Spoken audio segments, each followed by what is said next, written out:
Hey guys, in this video I'm going to show you how to use Onepay at Walmart. If you find this video helpful, please consider to like this video and subscribe to my channel. In saying that, let's just jump straight into the video.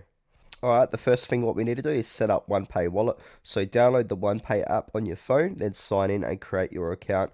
Add your debit or credit cards to your Onepay wallet. Now, for paying in-store, when you're at the checkout, open the Onepay app, tap the option to pay or scan the QR code at register. Confirm the payment using your linked card in the app. Now, if you're paying online while shopping on Walmart's website or app, choose Onepay wallet as your payment method at checkout. You can complete the purchase using your selected card from Onepay.